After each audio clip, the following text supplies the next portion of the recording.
Hey guys, it's Ohio Buckeye here. So I've just got done doing some yard work, cleaning up some downed trees, and I wanted to kind of review, or kind of just overview of my BG, my Stihl BG 86 that I purchased a few months ago, to give you guys an idea of, what it's like and stuff. So before I purchased this, I watched a lot of YouTube videos to try to make my decision. I believe there's another model, the BG 86 CE.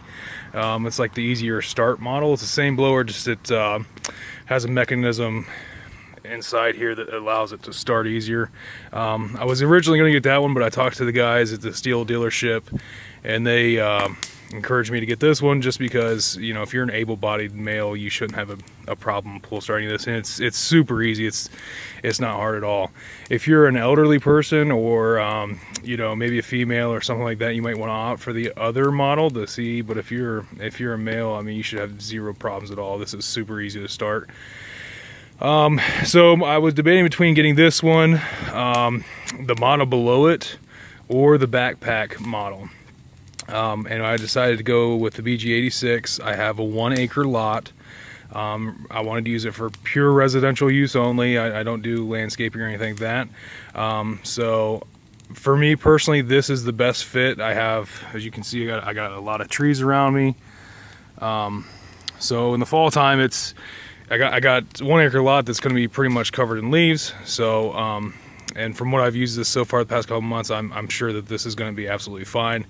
I have some pine trees on my property, and it moves pine cones very easily, really without any issues at all. It has no problem blowing leaves and that kind of thing. Now, what I would stress to you is if you have a larger property than 1 acre and you really have a lot of ground to cover, I would probably opt for the backpack version, just because this thing can get really heavy. It's not, the vibration's not too bad, but after a while of using it, it can start to get pretty heavy and weigh on you. But if you just have a 1 acre lot or something smaller, live inside the city limits, or some kind of residential property, this thing is probably what you want.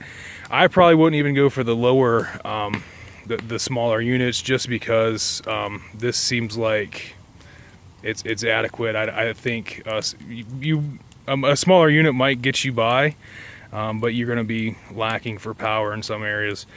It's just my opinion, you guys. I'm just putting this out there so you can have a better idea of what to look for when you go purchase yours. But for me, like I said, I got a 1 acre lot surrounded by a lot of woods, so I got a lot of leaves to push this fall, and I think this is going to be more than adequate to do so.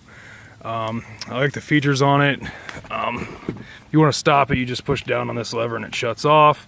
You can also set it like a cruise control, so basically it holds it wide open all the time. Super easy to start. If it's cold and you want to start it, you just press the primer button. I usually prime it 5 or 6 times, and then flip this to full choke. Pump it a few times. It'll usually want to start, and then it'll shut off, and then you have to move it to that setting right there. Try to start it again and give it a little gas, and it takes off by itself. Like I said, pretty easy to start. The only complaint that I really have about this, and really all the Stihl products that I have, is the gas tanks are pretty small. And I think why they do that is so you don't have gas sitting in them a long time and going bad and making causing the carburetor and stuff to get blocked up.